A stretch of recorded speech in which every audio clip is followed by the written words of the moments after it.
اچھا، پہلا سوال ہے میلاد یا فاتحہ کا کھانا کیسا ہے؟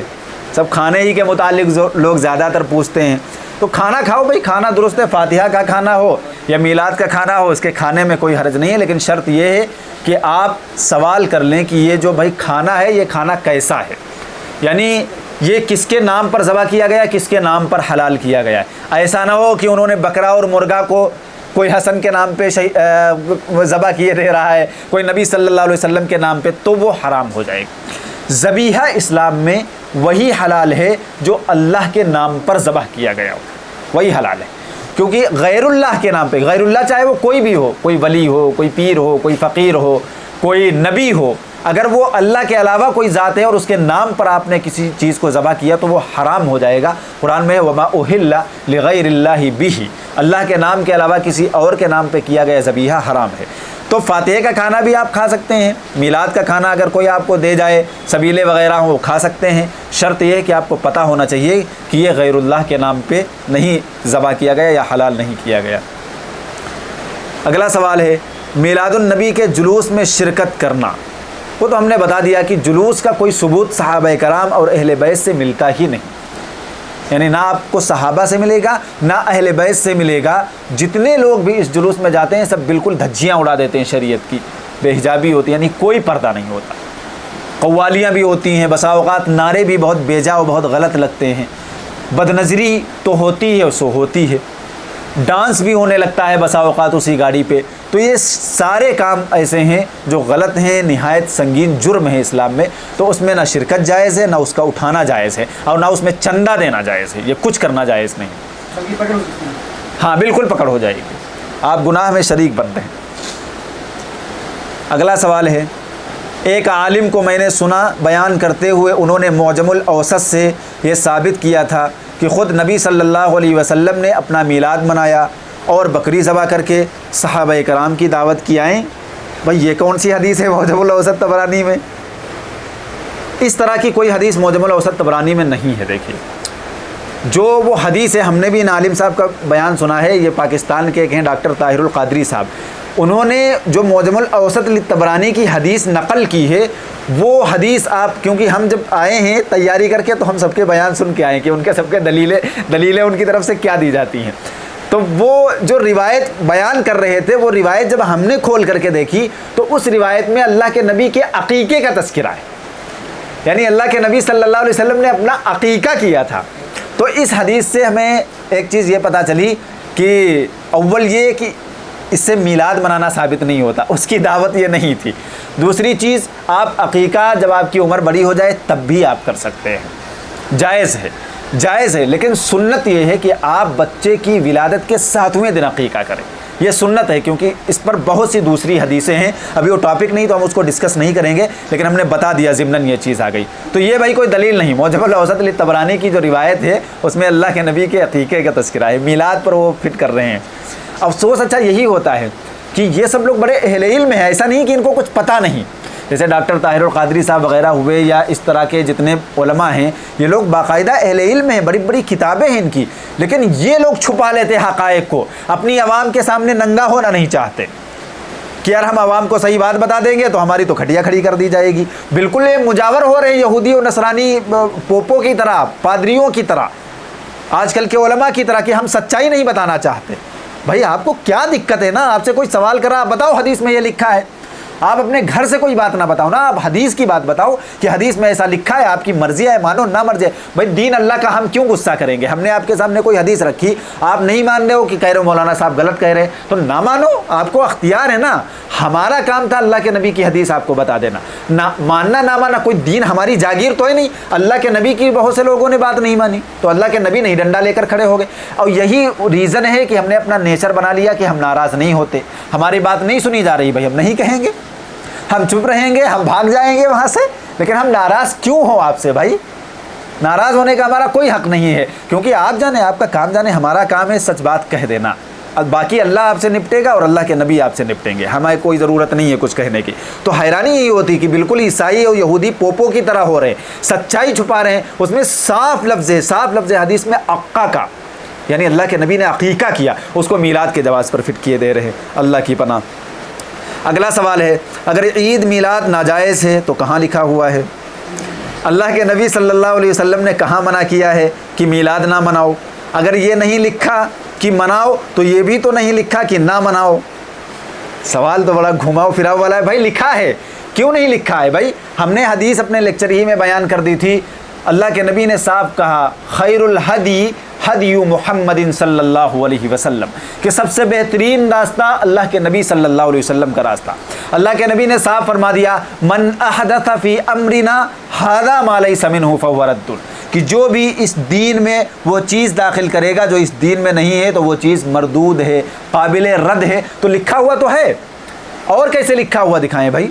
منع تو ایسے جنازے کی اذان بھی نہیں منع، عیدین کی اذان بھی نہیں منع، تب تو آپ یہ کہیں گے نبی سے ثابت نہیں، تو ہم بھی تو کہتے ہیں کہ نبی سے یہ ثابت نہیں بھائی اذان دینا کوئی حرام کام ہے۔ اذان کے بارے میں تو بخاری مسلم میں صحیح حدیث ہے، اللہ کے نبی صلی اللہ علیہ وسلم نے فرمایا کہ جب اذان دی جاتی ہے تو شیطان ریا خارج کرتے ہوئے بھاگ جاتا ہے، اس کا پتہ نہیں لگتا کہاں بھاگے، اتنی دور، اتنا زیادہ شیطان۔ اور عید میں تو 4 بار اذان ہونی چاہیے، کہ اس میں تو سال 2 سال بعد لوگ آتے ہیں نماز پڑھنے، تو اس میں تو کئی بار آپ کو اذان کہنی چاہیے، تو کہیے نا اذان، کوئی حرام کام ہے کیا؟ اذان کہیے، جنازے کی اذان کہیے، آپ اعلان کرتے ہیں فلاں صاحب کا انتقال ہو گیا، اذان کہہ دیجیے، تب تو آپ کہیں گے نہیں، کہیں گے نبی سے ثابت نہیں۔ تو ہم بھی یہی کہہ رہے ہیں نا کہ یہ بھی نبی سے نہیں ثابت ہے۔ اگر آپ اس میں کہیں گے لکھا دکھاؤ، ہم بھی یہ کہیں گے کہ پھر لکھا دکھاؤ، جنازے کی اذان کہاں منائے۔ اگلا سوال ہے، کیا میلاد منانا قرآن سے ثابت ہے؟ کیونکہ منانے والے لوگ دلیل کے طور پر یہ آیت پیش کرتے ہیں قل بفضل اللہ وبرحمتہ فبذلک فلیفرحوا ھو خیر مما یجمعون، اور سب سے بڑا فضل تو مومنین کے لیے نبی صلی اللہ علیہ وسلم ہیں، کیونکہ اللہ تعالیٰ نے فرمایا لقد من اللہ علی المؤمنین اذ بعث فیہم رسولا منہم۔ ہاں یہ سوال ہے، دیکھیے ان کا امپورٹنٹ ہے، کہہ رہے ہیں کہ آیت کا ترجمہ یہ ہے کہ اے اللہ کے نبی آپ کہہ دیجئے کہ یہ اللہ کا فضل ہے اور اس کی رحمت ہے، فبذلک فلیفرحوا، لہٰذا اللہ کے فضل اور اس کی رحمت پر خوش ہونا چاہیے، خوشی منانی چاہیے۔ سوال میں یہ بات کہیے کہ میلاد منانا قرآن سے ثابت ہے، کیونکہ یہ تو فضل ہے، تو فضل پر ہم خوشی مناتے ہیں، اس میں دقت کیا ہے؟ بھائی پہلے قرآن کی پوری آیت پڑھیے، ود کانٹیکسٹ پڑھیے، آپ کی آیت میں کس کے بارے میں یہ بات۔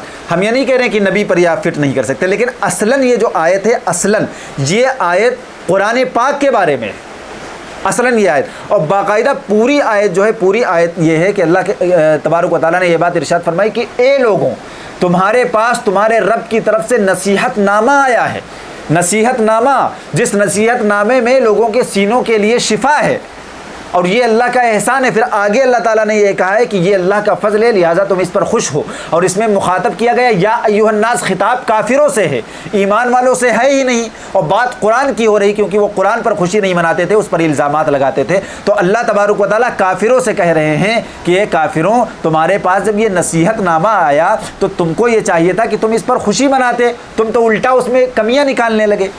تو یہ قرآن کے متعلق آیت ہے میرے بھائی، یہ اللہ کے نبی کے متعلق نہیں آیت ہے۔ لیکن اگر پھر بھی آپ کھینچ تان کے نبی تک لے جانا چاہتے ہیں، کہتے ہیں بھائی نبی کا آنا بھی احسان، تو بے شک ہم آپ کی بات سے ایگری کرتے ہیں، آپ خوشی منائیے، لیکن خوشی اس طریقے پر منائیے جس طریقے پر نبی نے منایا ہے۔ اور وہ ہم نے بتا دیا کہ صحیح مسلم کی حدیث ہے، اللہ کے نبی سے پوچھا گیا کہ آپ پیر کے دن کا روزہ کیوں رکھتے ہیں؟ تو اللہ کے نبی نے فرمایا کیونکہ اسی دن میں پیدا ہوا اور اسی دن مجھ پر پہلے قرآن نازل ہوا، تو آپ ویسے سیلیبریٹ کر لیجئے، کوئی مسئلہ نہیں ہے۔ باقی اصلاً یہ جو آیت ہے، اگر آپ اس سے دلیل پکڑنا چاہتے ہیں تو یہ دلیل پکڑنا آپ کی غلط ہے، کیونکہ یہ آیت اصلاً قرآن کے بارے میں، اور کسی بھی مفسر نے، یہ چیلنج ہے، کسی بھی مفسر نے اس آیت کے بارے میں یہ بات نہیں لکھی کہ یہ آیت اللہ کے نبی کی ولادت سے متعلق ہے۔ اگلا سوال ہے، عید میلاد النبی منانا چاہیے یا نہیں؟ اس کا جواب تو ہم نے دے دیا، بھائی منانا چاہیے، بالکل منانا چاہیے، لیکن اس طریقے پر جو ثابت ہے، ہم بس اتنا ہی کہیں گے، اور ثابت وہ ہے جو صحیح مسلم میں حدیث آئی ہے۔ خالی روزہ رکھتے ہیں؟ ہاں بالکل، اور کچھ نہیں؟ نہیں۔ اگلا سوال ہے، میلاد النبی کے دن کو عید میلاد النبی کہنا کیسا ہے؟ یعنی عید کا دن عید میلاد النبی کہنے میں کوئی حرج کی بات نہیں، اس پر لڑائی جھگڑے کی کوئی ضرورت نہیں ہے۔ عید جو لوگ کہتے ہیں اس کو لغوی اعتبار سے کہتے ہیں، اصطلاحی یعنی ایز اے ٹرم جو عیدیں ہیں وہ ہماری دو ہی ہیں، ایک عید الاضحیٰ ہے اور ایک عید الفطر ہے۔ تو اگر صرف خوشی کے طور پر آپ اسے عید کا نام دینا چاہتے ہیں تو اس میں کوئی قباحت کی بات نہیں ہے. آپ کہہ سکتے ہیں کہ جب یہ آیت نازل ہوئی الیوم اکملت لکم دینکم واتممت علیکم، تو عبداللہ بن عباس وہاں پر موجود تھے، تو ان سے ایک یہودی نے کہا کہ اگر یہ آیت ہم لوگوں کو ملتی تو ہم لوگ اس دن کو عید کی طرح سیلیبریٹ کرتے. تو عبداللہ بن عباس نے کہا کہ تم لوگ کیا عید کی طرح سیلیبریٹ کرتے؟ ہمارے وہاں تو آلریڈی اس دن 2 عیدیں تھیں جس دن یہ آیت نازل ہوئی، کیونکہ یہ آیت عرفہ کے دن نازل ہوئی، اور اتفاق ایسا تھا کہ اس عرفہ میں یعنی جو اللہ کے نبی کے دور میں پڑا جمعے کا دن بھی تھا، تو جمعے کے دن کو بھی عید کا دن کہا گیا ہے اور عرفے کے دن کو بھی عید کا دن کہا گیا. تو عبداللہ بن عباس نے کہا کہ ہمارے وہاں تو ڈبل عیدیں تھیں، تو انہوں نے بھی تو اس دن کو عید کا دن کہا. تو یہ بھی لغوی اعتبار سے، تو لغوی اعتبار سے اگر عید کوئی کہہ لیتا ہے عید میلاد النبی تو اس میں کوئی قباحت کی بات نہیں ہے، بس شرط یہ ہے کہ آپ اصطلاحی اعتبار سے اسے عید نہ کہیں، ورنہ پھر اس دن روزہ نہیں رکھ سکتے ہیں، روزہ رکھنا ناجائز ہو جائے. میلاد پڑھا تھا، میلاد پڑھنا بھی جائز ہے، میلاد پڑھنے میں کوئی، یہ ہمارا کمپلیٹ ہو گیا. میلاد پڑھنا جائز ہے. میلاد کا مطلب کیا ہے؟ اللہ کے نبی صلی اللہ علیہ وسلم کی ولادت کا تذکرہ، یہ میلاد کا معنی ہے. مغرب کی اذان ہو چکی ہے، ہم نماز تھوڑا ڈیلے کر کے پڑھ لیں گے، یہی انشاءاللہ پڑھ لیں گے. ولادت کا تذکرہ کرنا ہم نے بتایا بھی جائز ہے، یہ سب ربیع الاول کے مہینے میں خاص طور سے بالکل آپ ریزرو کر کے نہیں کر سکتے کہ بس اس کو خاص بنا لے کہ نہیں یہی تاریخ ہونی چاہیے، یہ سب چیزیں غلط ہیں. باقی آپ کبھی ہاں تو اس کو دین سمجھ کر نہ کریے، ہاں اس کو دین سمجھ کر نہ کریے، اور اس کے ساتھ ساتھ میلاد میں وہ طریقے نہ اختیار کریے جو طریقے غلط ہیں. نہیں منع کرتے ہیں تو غلط کرتے ہیں. میلاد کا مطلب سمجھیے، وہ جو منع کرتے ہوں گے وہ منع اسی لیے کرتے ہوں گے کہ اس میں خرافات آپ نہ کریے. ہم نے بتایا بھائی یہ جو ہو رہی میلاد تو ہو رہی، یہ میلاد ہی ہو رہی ہے، اللہ کے نبی صلی اللہ علیہ وسلم کی ولادت کا. نہیں، اگر اشعار کے ذریعے پڑھا جا رہا ہے تو اشعار اگر معنی خیز ہیں، اچھے ہیں تو کوئی دقت نہیں ہے. اگر کوئی غلط بات ہے اشعار میں، جیسے ابھی ہم نے ایک شعر کیا ایگزامپل دیا تھا کہ جلنے والوں کو جلائیں گے، ہم نبی کا میلاد منائیں گے، اس طرح کے اگر اشعار ہیں تو وہ ظاہر سی بات ہے، وہ تو ایک مسلمان کو ٹھیس پہنچ، ظاہر سی بات ہے مسلمان کے دل کو دکھانا حرام ہے. تو یہ اس طرح کی چیزیں نہیں ہونی چاہیے. جیسے ہم نے یہاں پر گفتگو کی ہے، ہم نے قرآن و سنت سے آپ کو باتیں بتائی، ہم نے کسی کو ٹارگٹ نہیں کیا. جو چیزیں غلط ہیں ان کو صرف غلط، ہم نے کسی کا نام تک نہیں لیا کہ کوئی فرقہ کوئی مذہب ایسا، ہم سے کیا لینا دینا بھائی، ہم نے صحیح بات آپ تک رکھ دی ہے، بس بات ختم. تو ٹارگٹ کرنا اس طرح کی باتیں، یہ چیزیں نہیں ہونی چاہیے. باقی میلاد اور وفات اس میں کوئی مسئلہ نہیں. مولانا جیسے جو ہے وہ لوگ مٹھائی بانٹتے ہیں، وہ کیسا ہے؟ کھا لو، خوب کھاؤ، مٹھائی کھاؤ، یہی اس میں ہاں محرم کا کھچڑا کھاؤ، ساری چیزیں. اس میں بھی بانٹتے ہیں. ہاں میلاد میں بھی کھاؤ، لیکن ہم نے بتا دیا کہ آپ کو پتہ ہونا چاہیے کہ ایسا تو نہیں کہ غیر اللہ کے نام پہ چھوڑا گیا اس کو. مطلب آپ کو پتہ ہونا چاہیے کہ غیر اللہ کے نام پہ تو نہیں اس کو وہ کر دیا گیا، نذر کر دیا گیا ہے. وہ اگر اللہ کے نام سے صرف جو ہے ان حضرات کے ایصال ثواب کے نیت سے کر رہے ہیں تو جائز ہے. جیسے فاتحہ ہوتا ہے تو فاتحہ ہوتا اللہ ہی کے نام سے، لیکن ان کو ثواب پہنچایا جاتا ہے. ہاں ان کو ثواب، جیسے ایصال ثواب پہنچانا تو حدیث سے ثابت ہے، آپ حسن حسین کو پہنچا دیں، اور آپ اسی طریقے سے اللہ کے نبی صلی اللہ علیہ وسلم کو پہنچائیں، صحابہ کو، چاہے جس کو ثواب پہنچائیں آپ، وہ جائز ہے. لیکن آپ ان کے نام سے نظر کر دیں تو وہ ناجائز ہو جائے گا، پھر وہ غیر اللہ کے، جیسے چڑھاوے کی شکل، جیسے کوئی گیا قبر پر چڑھاوا چڑھا دیا اس میں، اب وہ مٹھائی آپ نہ کھائیں کیونکہ وہ غیر اللہ کے نام پر چڑھ گئی. ایک چیز ہے ہم نے کہا بسم اللہ، اللہ کے نام پر ہے یہ چیز، اب آپ وہ فاتحہ کی، وہ ایصال ثواب کی، اسے کوئی دقت نہیں، آپ کھا سکتے ہیں، جائز ہے. جیسے لوگ فاتحہ کرتے ہیں تو وہ اللہ کے نام پہ ہی کرتے ہیں، ہاں ثواب پہنچاتے ہیں. ہاں صرف ثواب، وہ جائز.